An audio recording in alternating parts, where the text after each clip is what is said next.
तुमच्या लग्नात कोण पाहुणे आहेत त्यावर समाजातलं आपलं स्टेटस ठरत असतं असं मानलं जातं। त्यावरून लोक तुमचं स्टेटस ठरवतात हे कटू वास्तव आहे।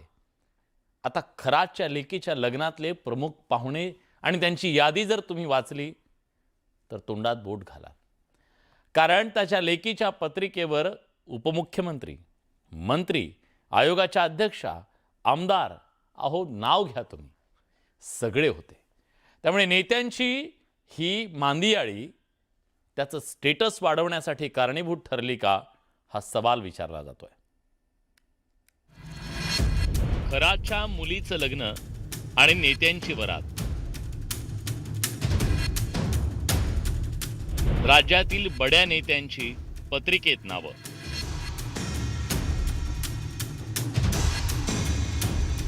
राजकीय आश्रयामुळे खराचं फावलं।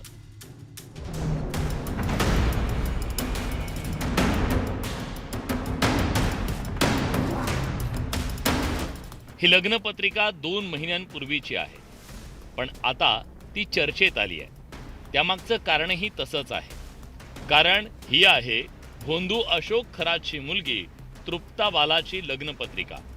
या पत्रिकेतील नेत्यांची नावं पहा। राज्याचे उपमुख्यमंत्री एकनाथ शिंदे, मंत्री चंद्रकांत पाटील, मंत्री आशिष शेलार, माजी मंत्री दीपक केसरकर, राज्य महिला आयोगाच्या माजी अध्यक्षा रुपाली चाकणकर यांच्या नावाचा त्यात समावेश आहे।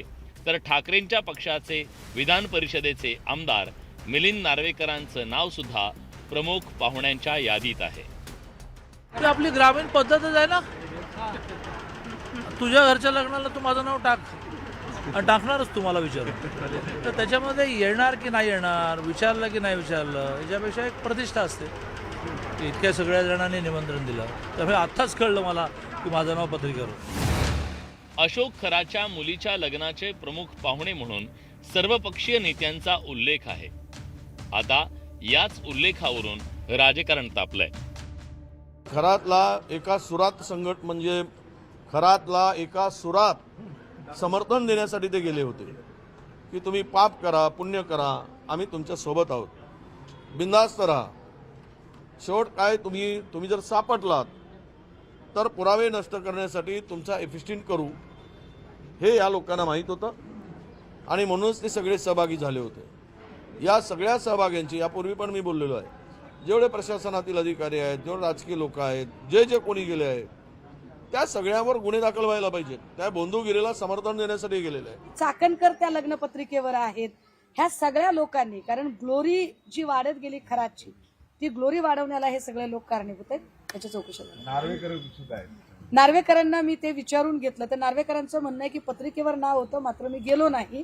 नार्वेकर असं म्हणतात की 19 वर्षापूर्वी मी गेलो होतो, पण तरीही जर पोलिसांना काही माहिती हवी असेल आणि गरज वाटत असेल तर बिलकुल त्यांनी नार्वेकरांना पण चौकशीला बोलवावं, काही हरकत नाही। राज्यातील 39 आमदार आणि नेत्यांची खरात सोबत उठबस असल्याचा दावा दीपक केसरकरांनी केला होता। किंवा मी स्वतः कुठली पूजा केली नाही, फक्त ईशान्येश्वरमध्ये एकदा मी पूजा केलेली आहे, किंवा दुसऱ्यांदा गेलो असेल तर फक्त ईशान्येश्वर मधल्या शिवलिंगाची पूजा केली आहे। त्या पूजेकडे कुठलीही पूजा मी त्यांच्या वतीने केलेली नाही आहे आणि त्याच्यामुळे निव्वळ ओळख असल्याबद्दल एकाबद्दल काहीतरी बोलणं हे चुकीचं आहे। आणि एवढी लोक भेटून गेली, जवळजवळ 39 आमदार भेटून गेले, माझंच नाव का, हा प्रश्न आहे। पण 40 ते 45 राजकीय नेते अशोक खराच्या नियमित संपर्कात असल्याची सूत्रांची माहिती आहे। कोणताही राजकीय निर्णय घेण्यापूर्वी हे राजकीय नेते भोंदू अशोक खराचा सल्ला घेत असल्याची माहिती आहे। निवडणुकीत फॉर्म भरण्यापूर्वी राजकीय नेते अशोक खरातला वेळ आणि तारीख विचारायचे। खराच्या राजकीय कनेक्शनची पोलिसांकडून तपासणी सुरू आहे। खराचा मोबाईल फोन पोलिसांनी ताब्यात घेतला असून SITला 2 दिवसापूर्वीच फॉरेन्सिक टीमकडून क्लोन डेटा अहवाल मिळाला। अशोक खरातनं राजकीय नेत्यांची नावं कोडवर्डमध्ये नोंदवली आहे। पोलीस तपासात त्या नावांचा उलगडा होण्याची शक्यता आहे। यातल्या अनेक नेते निवडणुकांपूर्वी या भोंदूबाबाचा सल्ला घेत होते। कोणत्या दिवशी उमेदवारी अर्ज भरायचा, कोणत्या दिवशी निवडणुकीचा प्रचारासाठी सभा घ्यायचा आणि कोणत्या दिवशी कोणते कपडे घालायचे इथपासून तर कोणत्या नेत्याला कधी या सभांसाठी बोलवायचं इथपर्यंतचा संपर्क हा भोंदूबाबा अशोक खरातचा या नेत्यांबरोबर होता, अशा प्रकारची माहिती या क्लोन रिपोर्टमधून आता समोर येताना पाहायला मिळते. खरातनं राजकीय कनेक्शनचा वापर करून आपलं आर्थिक साम्राज्य उभारल्याचा संशय तपास यंत्रणांना आहे. खरातची पोलीस कोठडीची मुदत बुधवारी संपणार आहे. आता खरातच्या मोबाईल फोनमधून काय माहिती समोर येते याची उत्सुकता आहे. Bureau report, news 18 Marathi.